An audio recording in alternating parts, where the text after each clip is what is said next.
Je suis donc fils unique, je suis né en 1925 dans le quartier le plus pauvre de Marseille, le plus miséreux, on appelle ça le quartier du Panier. C'est un quartier qui m'est très cher, qui a été démoli par les Allemands en 1942 ou 1943. C'est un quartier très pauvre, à la limite de la misère, et qui aurait pu me laisser de lourdes traces. Mais loin de m'abattre, loin de me rejeter contre l'absolu, cet absolu qui est absolument irréconciliable avec la vie, je me suis précipité dans un beau métier qui pouvait lier le beau, le bien et le vrai. Trois concepts élémentaires qui m'ont toujours drivé. Faire le bien, être utile à quelque chose, servir les autres sans aucune emphase, c'était en moi. J'ai failli être avocat, je n'ai pas voulu pour des raisons personnelles. Et donc très très vite, j'ai été orienté vers la médecine. On m'a placé dans un lycée puis dans un collège où je suis resté pendant une dizaine d'années. Et là, j'ai beaucoup souffert parce que à l'âge de 5 ans, je n'avais que quelques mots français à peine. Mes parents, mes grands-parents ne me parlaient que napolitain, napolitain assorti de phrases marseillaises très métaphoriques, mais qui n'avaient rien à voir avec le Littré ou le Larousse. Donc j'ai souffert énormément des colibés des enfants. Ceux-là m'ont appris la vie très tôt. Si bien que, autant je disais 2 mots à l'âge de 5 ans, et à l'âge de 16 ans, j'ai été présenté au concours de grec, de grec ancien en particulier, et je n'ai cessé de progresser depuis. On m'a d'ailleurs placé parmi les 10 personnes les plus cultivées de France, et Maurice Druon, qui était devenu un ami, qui a voté pour moi également pour l'Académie française, sans que pour cela je sois reçu. Maurice Druon avait donné mon livre en exemple de style à l'école de l'ENA et Polytechnique. Alors c'est une chose qui me fait plaisir, parce que petit-fils de quadruple napolitain, la voûte parentale, 2 grands-pères, 2 grands-mères, et puis me retrouver comme chef de file en matière culturelle, ça compte. C'est quelque chose qui a compté pour moi. Et je continue d'ailleurs de plus belle à 86 ans et demi. Je dois vous dire qu'à l'âge de 12 ans, j'ai eu une pneumonie traumatique et qui m'a laissé, donc au terme de cet épisode douloureux, je pesais une trentaine de kilos, j'étais pratiquement perdu. Les médecins désespérés, et puis l'un de mes oncles, qui avait été boxeur amateur, m'a dit « tu seras très costaud ». Je me suis mis donc très vite à la gymnastique aux agrès, et à l'âge de 19 ans, j'ai été champion de France de poids et haltères universitaire. Donc j'ai épaulé jeté 122 kilos, ce qui pour un junior poids léger est considérable. Tout ça est attesté par des articles de journaux, c'est évident. Et ensuite, je suis devenu très costaud, j'ai fait de la lutte, du catch. J'ai même mis les gants en amateur, évidemment, avec Marcel Cerdan, qui était un ami.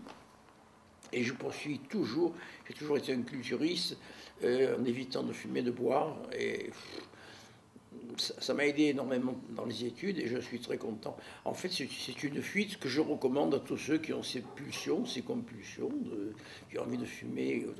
Il ne faut pas le faire ou de boire. Il faut être sain. Mens sana in corpore sano. Quand on a 20 ans, on se pose des problèmes, des questions. Même en 1945, on se posait ces questions-là. Il ne faut pas oublier que j'ai quand même vécu sous l'occupation. J'ai dit ça au passage.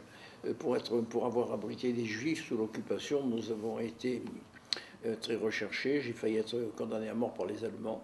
Les papiers en attestent. Donc j'ai été terriblement meurtri avec mes parents, toute ma famille, toutes ces familles italiennes. Donc je fais donc ma médecine, et avec cet élan d'amour que nous avions, une pratique fondée sur l'amour, le dévouement, le don de soi aux autres, mais en se posant des questions soi-même, sur son parcours, sur sa personnalité. Je fais partie de ceux, ils sont nombreux, qui à 20 ans se demandent ce qu'ils sont eux-mêmes et par rapport à l'environnement. Et c'est comme ça que je suis venu à la psychanalyse, telle qu'on la faisait à ce moment-là, et la sexologie. Très rapidement, je me suis intéressé à la sexologie, mais parce que j'aimais le sexe d'abord, je voulais savoir comment ça se passait. Et j'ai interrogé des milliers de personnes. C'est comme cela qu'en 1960, j'ai commis mon premier bouquin sur la condition sexuelle. En fait, je réponds à votre question, je voulais m'analyser, savoir qui j'étais, avec des moyens que nous avions en ce moment-là, qui étaient des moyens très rudimentaires. dont la psychologie m'intéressait, par une introspection constante et vigilante.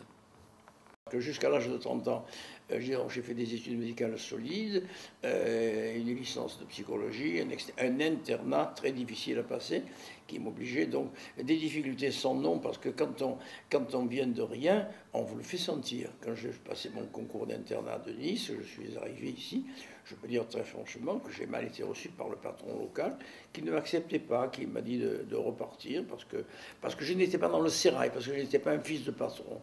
Et je me souviens, sa chef de service m'a dit un jour, c'est une phrase que je n'oublierai jamais, il y avait une agrégation de psychiatrie qui devait se passer, et elle m'a dit, cette agrégation n'est pas pour vous, elle est pour un autre, un confrère, d'ailleurs, un garçon très bien. Il dit, la différence avec vous, c'est que le papa de ce confrère est médecin, et que votre papa est un employé de banque, et que vous serez toujours, d'après le patron, le petit-fils d'un petit découvert napolitain. Ça m'est resté dans l'amygdale. Hein, me dire, ouais.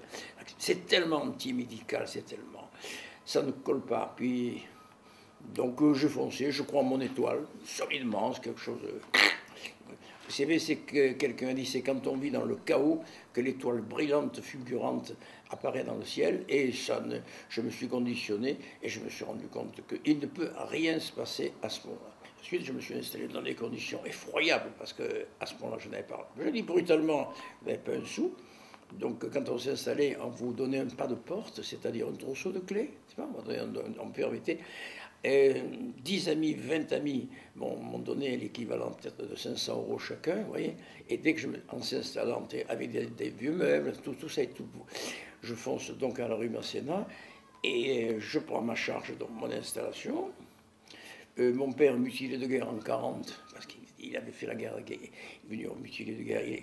Quand il est revenu comme employé de banque, on l'a mis au service des coffres qu'il n'a pas accepté.